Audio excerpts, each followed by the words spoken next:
नमस्कार दोस्तों, बिहार का चुनाव नजदीक है और चुनाव नजदीक होने के नाते अब जो है बिहार में सभी राजनीतिक दल अपने अपने तरीके से चुनाव की तैयारियों में जुट गए हैं। लिहाजा चुनाव से ठीक पहले विधानसभा का सत्र शुरू होने वाला है, लेकिन सत्र जब शुरू होगा तो उससे पहले एक चीज पर सभी की निगाहें होंगी, वो होंगे तेज प्रताप यादव।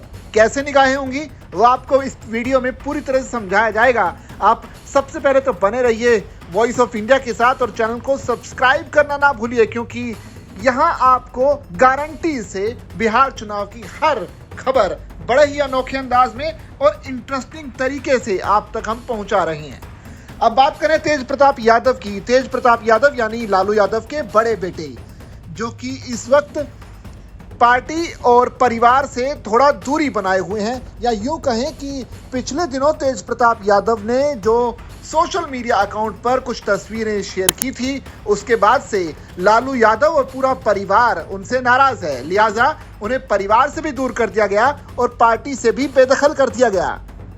अब दिक्कत यह है कि कल से जो बिहार विधानसभा का सत्र शुरू होने जा रहा है, तो वहां पर विधानसभा के अंदर जिस सीट पर तेज प्रताप यादव बैठते हैं, सवाल यह है कि क्या उसी सीट पर अभी भी तेज प्रताप बैठेंगे, क्योंकि आरजेडी की तरफ से तेज प्रताप को पार्टी से बाहर तो कर दिया गया है, लेकिन अब तक ऑफिशियल तरीके से यानी आधिकारिक रूप से बिहार विधानसभा के स्पीकर को इसकी जानकारी नहीं दी गई है। इसका मतलब यह हुआ कि तेज प्रताप की सीट व्यवस्था में फिलहाल कोई बदलाव नहीं होने वाला।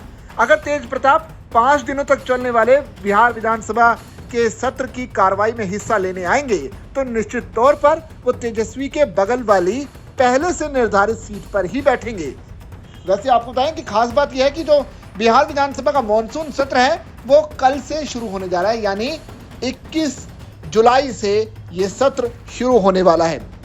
विधानसभा अध्यक्ष ने जो जानकारी दी है मीडिया को, उसके मुताबिक क्योंकि पार्टी की तरफ से तेज प्रताप यादव को निकाले जाने की कोई जानकारी नहीं दी गई है, इसलिए सीट अरेंजमेंट में कोई बदलाव नहीं किया गया है। वो पहले से निर्धारित सीट पर ही बैठेंगे।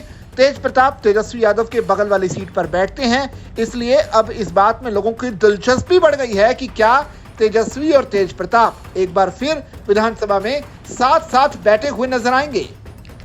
दरअसल तेज प्रताप यादव को मई महीने में आरजेडी से निकाल दिया गया था। उन्हें निकाले जाने की वजह थी उनकी फेसबुक पोस्ट, जिसमें उन्होंने अनुष्का यादव की तस्वीर के साथ इस बात का जिक्र किया था कि वो पिछले 12 साल से रिलेशनशिप में हैं। तेज प्रताप की इस पोस्ट से सनसनी फैल गई। आरजेडी सुप्रीमो लालू यादव ने इस पर कड़ा रुख अपनाया और एक बयान में कहा कि तेज प्रताप की गतिविधियां और उनका आचरण गैर जिम्मेदारी पूर्वक है, लिहाजा पारिवारिक मूल्यों और संस्कारों के मुताबिक ये आचरण नहीं है, इसलिए उन्हें पार्टी और परिवार से दूर रखने का फैसला किया गया है। अब लालू यादव के छोटे बेटे और पूर्व डिप्टी सीएम तेजस्वी यादव समेत परिवार के अन्य सदस्यों ने भी इस फैसले का समर्थन किया था। अभी खबर यह है कि जब से पार्टी और परिवार से तेज प्रताप दूर हुए हैं, तो तेज प्रताप की परिवार के किसी भी सदस्य से बात नहीं हो रही।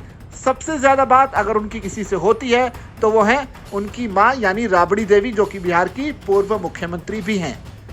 एक मां की बेटे से बात होती है और शायद पिछले दिनों खबरें ये भी आई थी कि उसी मां के एक फोन की वजह से ही तेज प्रताप, जो कि नई पार्टी का ऐलान करने वाले थे, वो भी उन्होंने रोक दिया। यानी मां और बेटे के बीच की बॉन्डिंग आप समझ सकते हैं कि सिर्फ एक फोन से राबड़ी देवी ने अनर्थ होने से बचा लिया।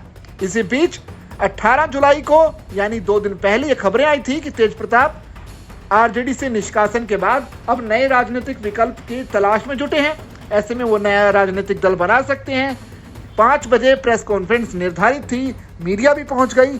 2 घंटे तक पत्रकार बैठे रहे, लेकिन राबड़ी देवी के एक फोन से सब कुछ ऐसा होने से बच गया। लिहाजा फिलहाल नई पार्टी तेज प्रताप नहीं बना रहे, लेकिन जो सबसे ज्यादा चर्चा की बात है, जो सबसे ज्यादा दिलचस्पी लोगों की इस बात में है कि जो विधानसभा सत्र बिहार का शुरू होने वाला है 21 जुलाई से, उसमें क्या तेजस्वी यादव के बगल में बैठे हुए नजर आएंगे तेज प्रताप, और अगर बगल में बैठे हुए नजर आते हैं तो क्या दोनों भाइयों के बीच आने वाले चुनाव को लेकर, परिवार में तेज प्रताप की वापसी को लेकर और परिवार और पार्टी के बीच में जो जयचंदों की बात तेज प्रताप अक्सर करते रहते हैं, उनको लेकर कुछ बात होगी या नहीं, इसकी भी एक खबर आप तक पहुंचाने की पूरी कोशिश करेंगे। आप बने रहिए वॉइस ऑफ इंडिया के साथ और चैनल को सब्सक्राइब करना मत भूलिएगा।